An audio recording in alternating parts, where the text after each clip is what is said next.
My previous investigations focused on the design of the old world, the impossible maps that chart a forgotten geography, the buried cities that form the foundation of our own, the geometric star forts that speak of a global, unified system. But a more fundamental question has always lingered beneath these inquiries, a question that moves past the what and where and into the very substance of the past. Not what did they build, but how. I began by studying the official story of ancient construction, the narrative taught in our universities and presented in our museums. I looked at the accepted methods armies of laborers, years, sometimes decades, of patient, back-breaking work, and simple tools of bronze, copper, and stone. I read accounts of Egyptian workers dragging massive obelisks on wooden sleds, of Roman engineers lifting blocks with rudimentary cranes, of Incan masons using river cobbles to pound and shape rock. I admired the perseverance it must have taken, the sheer force of will required to shape mountains with such primitive means. But then, I looked closer at the evidence. I moved past the romanticized paintings and the comfortable textbook explanations, and I looked at the artifacts themselves, at places like Sacsayhuamán in Peru, or the Valley Temple in Giza, Egypt, and my admiration slowly turned to disbelief, and then to a kind of intellectual frustration. The official story wasn't just incomplete, it was impossible. The evidence on the ground, the cold, hard reality of the stone, does not show perseverance with simple tools. It shows a technology we fail to comprehend, if you believe our history is more complex than the story we've been told. Join this investigation as we uncover a lost science that could rewrite the story of human ingenuity. The anomaly, in its most potent form, is one of impossible megalithic stonework. Consider the walls of Sacsayhuamán, perched high in the mountains above Cusco, Peru. Here, polygonal blocks of andesite, a hard volcanic rock, are fitted together with a precision that is, without exaggeration, supernatural. Some of these blocks weigh over 100 tons. And these are not simple, rectangular blocks that can be cut and measured with ease. They are complex, multi-angled polygons, some with as many as 12 or 13 faces, that interlock with their neighbors like a chaotic, three-dimensional jigsaw puzzle of immense scale. The joints are so tight that a single sheet of paper, or even a razor blade, cannot be inserted between them. Think about the challenge this presents. The question is not just how did they lift a 100-ton stone, a feat that would challenge our own modern heavy machinery. The far more profound question is, how did they perfectly carve an irregular, 12-sided block to fit flawlessly against its equally irregular neighbors, with absolutely no margin for error?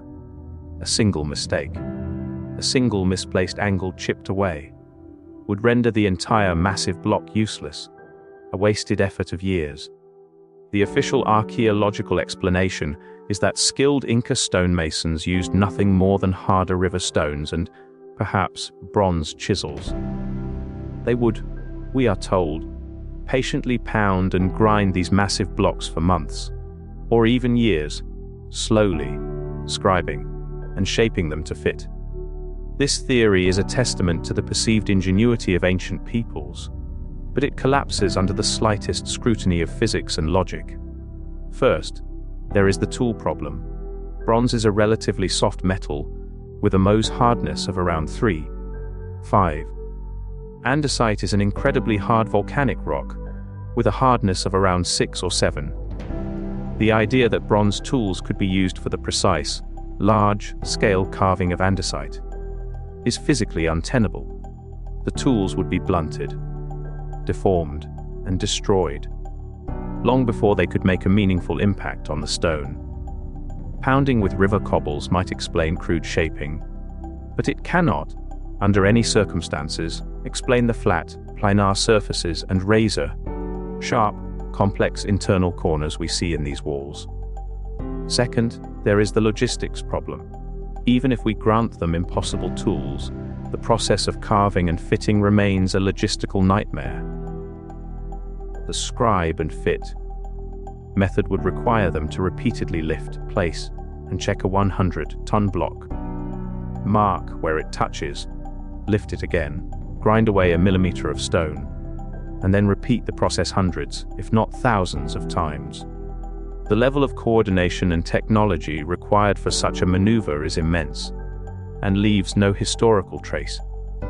Third, there is the waste problem. Carving stone is an incredibly wasteful process. To create these walls, they would have had to chip away literal mountains of rock. Where are the colossal quarries that should be nearby? More importantly, where are the mountains of discarded waste rock? The chippings, the failed blocks, the evidence of this supposed millennia-long project of trial and error. They are conspicuously absent from the archaeological record. But Sacsayhuamán is not an isolated miracle. It is a single chapter in a global story of impossible construction. This is where the anomaly deepens into a global pattern.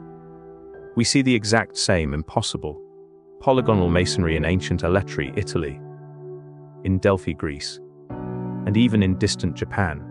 We see it in the foundations of the Osirian temple in Abydos, Egypt, where massive, perfectly square granite blocks, weighing up to 120 tons, are fitted together with the same paper-thin precision. We see it in the western wall of the Temple Mount in Jerusalem. The style is so distinct, so technically demanding, and yet so widespread, that it defies any explanation of independent invention. This is not the signature of a local tribe of master carvers developing a unique style. This is the fingerprint of a lost, global science, a shared, forgotten technology that was applied with the same results across continents and millennia. If the stone wasn't carved, what is the alternative? This is where we uncover a lost science, a technology so advanced it appears almost like magic to our modern, mechanically minded sensibilities. The theory of geopolymer stone, first proposed in its modern form by researchers like Professor Joseph Davidovits in the late 20th century. A theory suggests the ancients did not carve stone, they created it. They possessed a recipe, a form of advanced alchemy or chemistry, to chemically break down rock, like limestone or andesite, into a slurry. This material, held in a liquid or semi-liquid state, could then be poured or packed into molds placed directly on the wall. The slurry would then re-harden, or polymerize, creating a new stone that is nearly indistinguishable from natural rock. This changes everything. The mystery shifts from one of brute force and impossible perseverance to one of advanced chemistry and sophisticated knowledge. This was not a carved inheritance. It was a liquid inheritance. Let us now examine the hard evidence for this revolutionary framework. First, the poured appearance. On many of these ancient stones, if you look closely, you can see evidence that they were once soft. You can see the faint seams from the molds. You can see how one block has perfectly flowed into the nooks and crannies of its neighbor, creating a flawless fit that carving could never achieve. You can even see, in some instances, what appear to be ripples and flow marks on the surface, the signature of a once liquid material settling into place. Second, the anomalous inclusions. Microscopic analysis of some of these stones, performed by Davidovits and others, has revealed things that should not be there. The stones contain a high water content, chemically bound within the structure. something not found in natural volcanic rock. They contain organic material, like animal hair, plant fibers, and even human fingernails, things that could have easily fallen into a liquid mixture during construction.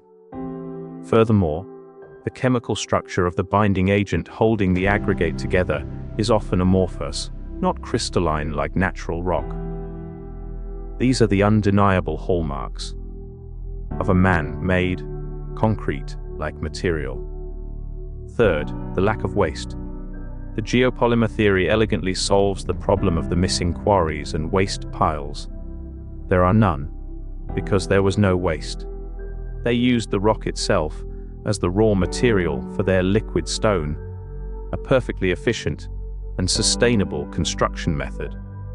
The small quarries that do exist would have been used to gather the aggregate for the slurry, not for hewing out multi-ton blocks. Why then, if this theory is so elegant and supported by evidence, is it not taught in every university? Because it fundamentally breaks the established timeline of human progress. The official story insists that ancient man was primitive. To admit that they were master chemists, capable of a sophisticated science that we are only now beginning to rediscover, is an academic heresy. It suggests that history is not a straight line of upward progress, but a cycle of rise, fall, and rediscovery. When geopolymer theorists present their chemical and microscopic evidence, it is often dismissed without serious consideration. Mainstream archaeology performs a simple visual analysis, concludes it is stone, and refuses to investigate the anomalous chemical structure further.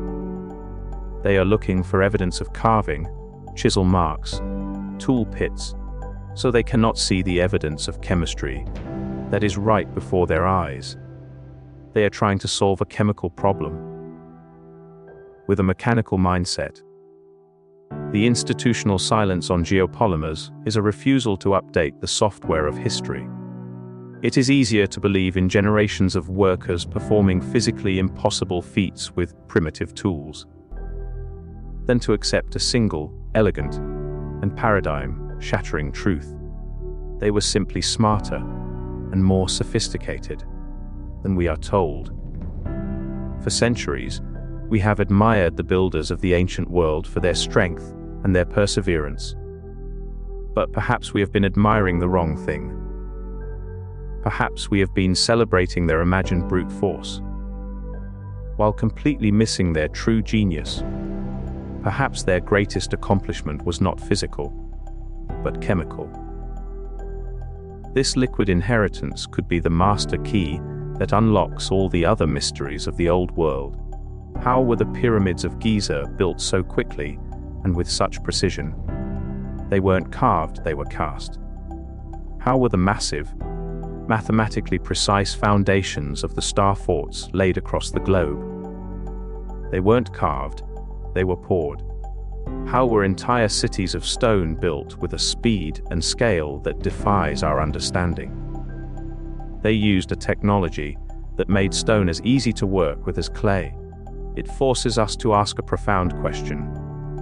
If the ancients could turn solid rock to liquid, what other sciences, what other inheritances, have been lost to the sands of time? If you find these investigations into our forgotten past valuable, and believe there is more to our history than the story we are told, subscribe to Tales of the Ancient and join the search for the truth. The story is far from over.